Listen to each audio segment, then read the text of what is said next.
What is good, y'all? Welcome back to Appreciate Greatness. Today we're going to be talking and recapping the Thunder Spurs series. What a series it was, especially that Game 1, Game 7. Those were beautiful games. The in-between stuff, it was a little, there was a lot to be desired with some of those games, and especially with the injuries. Obviously, D. Fox, Dylan Harper going down, and I don't think Dylan Harper ended up missing any games, right?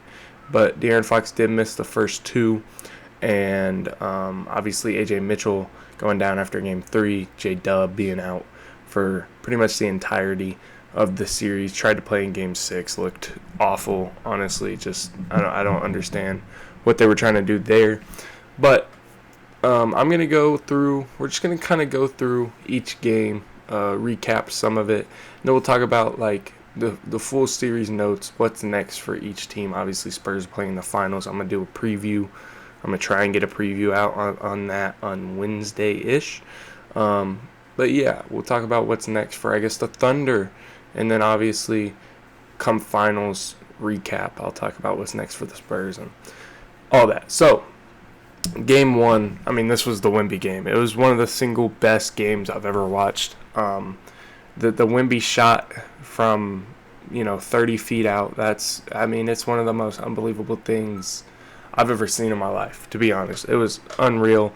I did not like at all how much the Thunder were going small on Wemby, and I think that's a big reason why he had that big game. And even the next game, in Game 2, it was more of the same, of just making it too easy on him. And then from Game 3 on, we kind of saw the Thunder make that adjustment of we can't put a small on him, even though that's how they guard Jokic. But Jokic isn't 7'4", he's only 7 foot, maybe 6'11". And so I think they figured out quickly, but not quickly enough, that hey, we can't keep a small on Wemby. But yeah, I mean, this game was unbelievable. I thought Shea played well in this one too. I thought he had a really good playmaking game. I think he had 5 steals in this one too. Early on in the game, you could tell just defensively, I thought this was the best Shea series probably of his career defensively. He was awesome defensively. Game 2, we saw the Spurs just kind of make it too easy on Shea. I think Shea had 12 assists in this game. He was awesome. He shot 50% from the field in this one. It just seems so easy. Shea's a hard guy to double team. I think with Luka, you can get away with it sometimes because you force more turnovers with Luka. He can't dribble out of the doubles as easily. Shea sees doubles and he goes. Shea sees doubles and he splits. Shea sees doubles and he gets rid of the ball very, very quick to the next teammate, and then they go. He's really good at seeking them out. Luka, it's easier because you can get all the way in on him, and obviously he makes skip passes look absolutely insanely easy. But and this isn't comparing the two. I just want to give an example for why Shea is so hard to double at times. And I think there were times even in the series, in the Lakers series as well. I think Game 7 it happened where he would be trying to hit Lou Dort. He would try to hit Jay Will, and it would be a miscommunication. One guy's going this way, the other guy's thinking, Shea would think that you're going that way. But I mean, there were a lot of turnovers for Shea that, not in this series specifically. There was a couple that weren't his fault, but in the Lakers series, I thought that high turnover game, that whole game, it was what are these dudes doing, man? Flash middle, that's all you got to do. But anyway, yeah, Shea just seemed more comfortable in this game. Doubles weren't working, sending relentless ones. It was weird. And then Game 3 is more of the same. I thought Shea had a masterclass of just beautiful reads. There were some skip passes he made that were just, it was beautiful. Not something he does a lot is make those skip passes. I remember the one to Alex Caruso on the wing 3, and then obviously the one to end it to Cason Wallace. He buried a couple threes as well. And then Game 4, Mitch Johnson makes those adjustments, right? They don't overreact to Shea, even though they still sent doubles, and they made Shea super uncomfortable. They pushed him out of his spots very heavily. They were all over him, hugging him, tackling him at times, doing whatever they had to do. And that's what playoff basketball is. You gotta do what you gotta do, and I think both teams did that, right?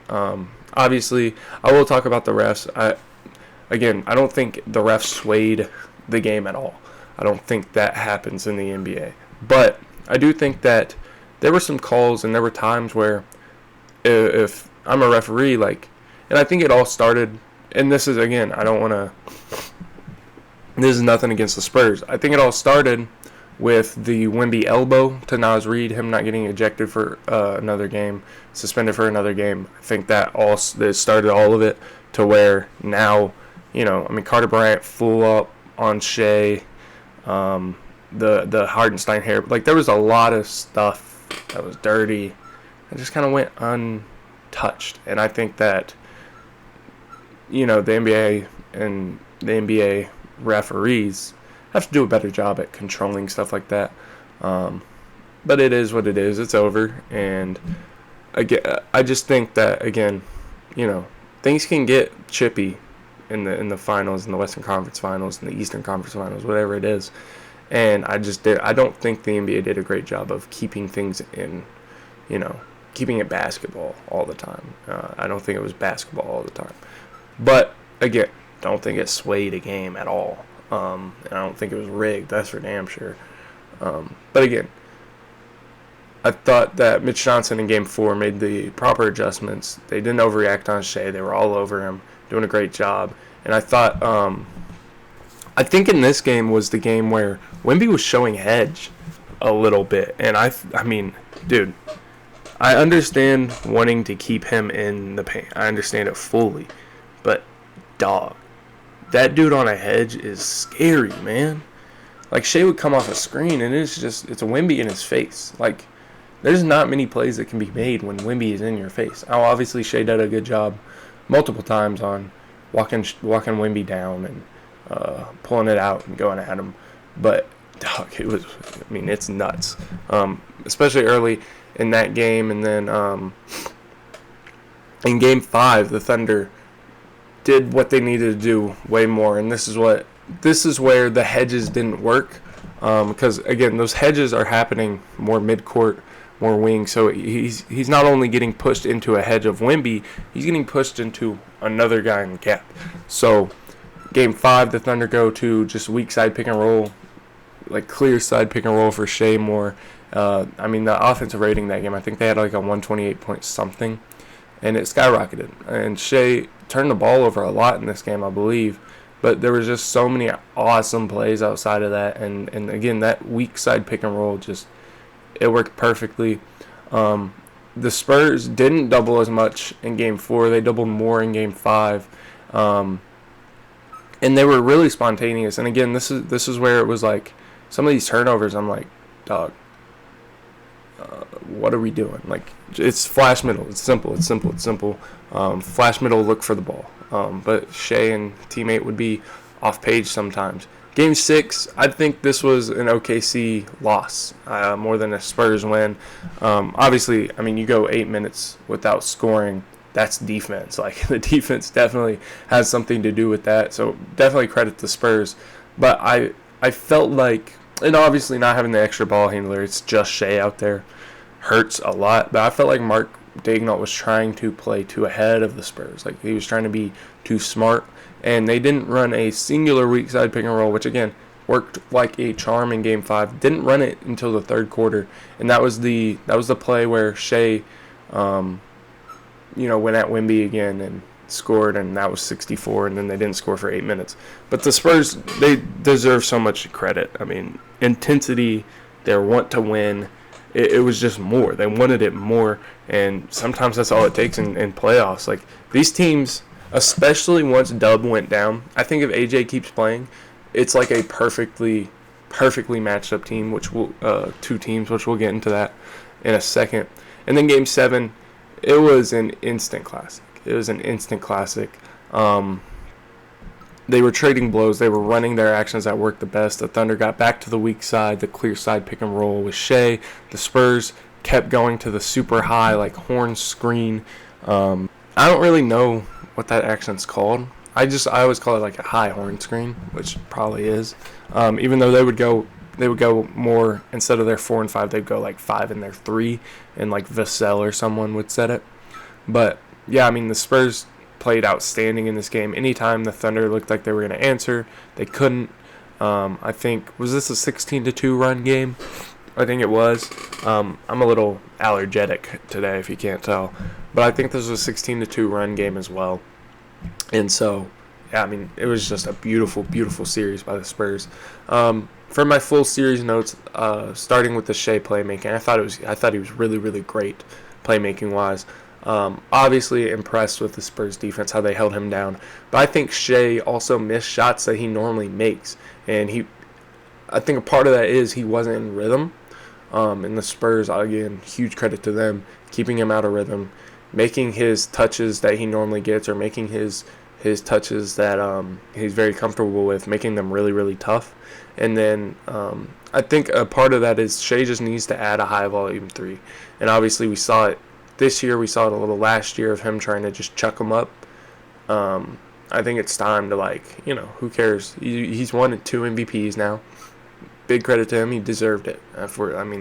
He deserved those MVPs.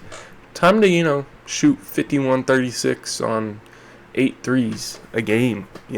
Try and volume it up and see if that 3-ball can carry into the playoffs. Next is Wemby. Wemby is he's more impactful than any player we've ever seen. It's unbelievable what he does offensively and defensively. His offensive rebounding, obviously it fell off a cliff once Hartenstein started getting physical, once Jay Will started getting physical with them. But defensively, it's nothing we've ever seen before. It's unbelievable. But again, credit needs to go to Vassell, Champagnie, Castle, Harper, Cornette even. Cornette made an insane block. He later in the series, it felt like he played really, really well. And shout out Champagnie starting off shooting the ball like crap, and immediately turning around, and he didn't let off once he turned around. Once he found that jumper, man. There was no making him miss. And then obviously D Fox in Game 7 had a pretty bad series all around. Really, really, really, really, really, really bad series all around. And D Fox is one of my favorite players, so I'm gonna be a little bit more critical on him. Even though I still don't think he fits well with Wemby, but I love him. I love watching his game. I love the footwork stuff he gets to, the mid-range stuff he gets to. It's so fun. But man, he was tough this series. It was until Game 7, of course. I was extremely impressed with both Jay Will and Chet on the floor at the same time for the Thunder. I wish they went to it more. And their defense on Wemby was awesome. Obviously, some of the shit Wemby does, it's inevitable. It's going to happen. But when Chet was guarding him, he was going straight at Chet, and Chet was not wavering. And I know there's a whole big ordeal about Chet's, soft, whatever, running from Wemby, stuff like that. Man, I didn't see it like that. I felt like the Thunder wanted Chet to roam, and I think that the J Will, obviously, I think the J Will Chet lineup was their best. Especially in Game 4. And I went and hand-tracked every Wemby shot. And I tracked the ones where he was guarded by iHeart, Chet, or Jay Will as their main assignment. iHeart, he was 25 for 48 shooting on. Chet, he was 6 for 22. And Jay Will, he was 14 for 31. And I think, again, it's a testament. I felt like when Chet was guarding Wemby, he had him on locks, and he did. He really did. I don't know why we didn't see more Chet on Wemby. I think a big piece of that is if you're going Chet on Wemby, you're probably going small around him, and not having J-Dub, who's a pretty good rebounder, hurts that. And then, who would Jay Will guard? Who would iHeart guard if not Wemby? So I think that was a tough thing for them to not run Chet on Wemby, and so I think that's why we didn't see it more. And I don't think it's a Chet thing at all, even though he was not great offensively. But also, even then, they weren't getting him in spots. They weren't getting him to the elbow. That's a touch he likes, that elbow touch, that low post touch, and the high post touch. They weren't getting him that.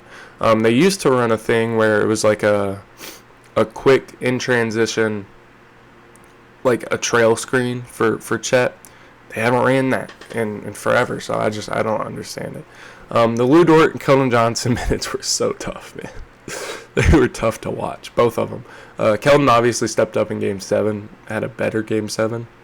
Made some threes, made some shots, made some plays, but goodness gracious, both of them are just not good.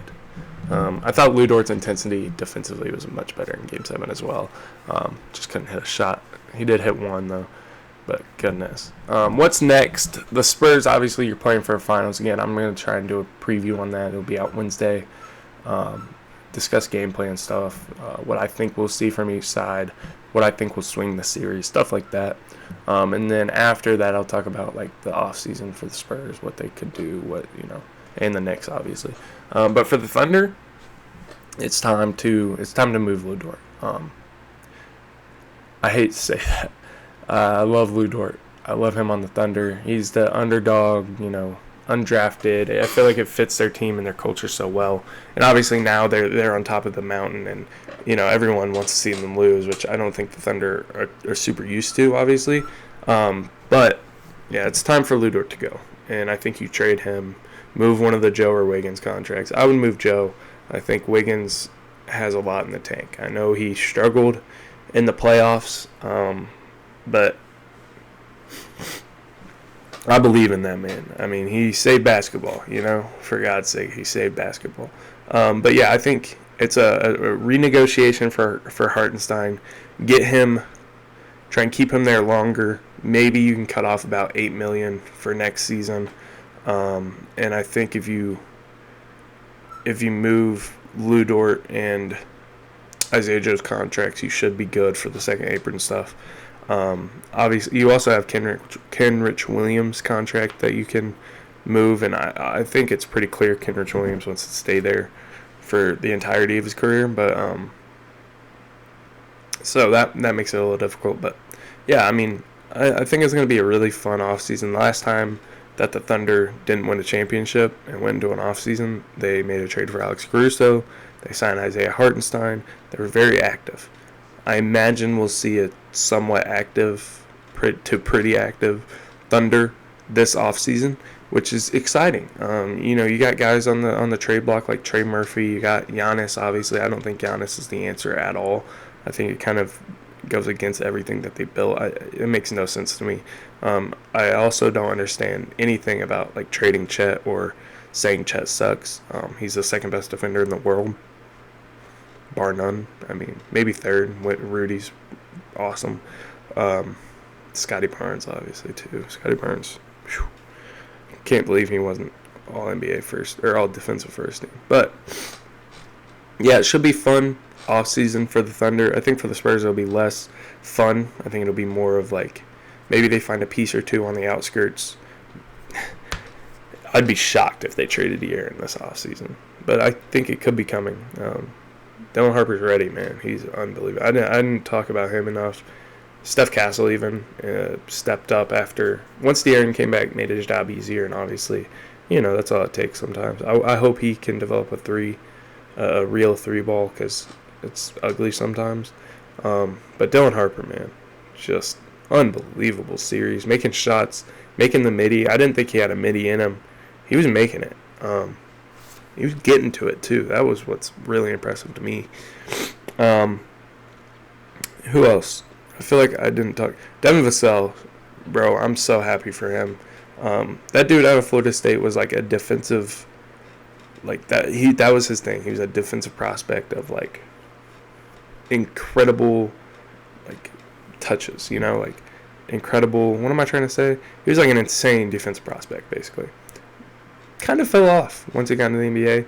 I feel like we saw in this series some of that stuff. I mean, he was guarding he was guarding Shea sometimes, and I think he's one of the better Shea defenders in the NBA just because of his length. But yeah, fun series. Really, really, really, really fun series. I cannot wait to see more. I mean, we got this series for probably the next 5 years, guys. Like, what? But yeah, I hope y'all went on to enjoy this video. If you did, please leave a like and subscribe. I wanted to get clips in here. It's a lot of work. But yeah, I hope y'all enjoyed. If you did, again, please leave a like, subscribe. Come back. I'll be doing mock drafts, stuff like that. Again, the NBA Finals stuff as well. And then, yeah, I'll catch ya. Peace.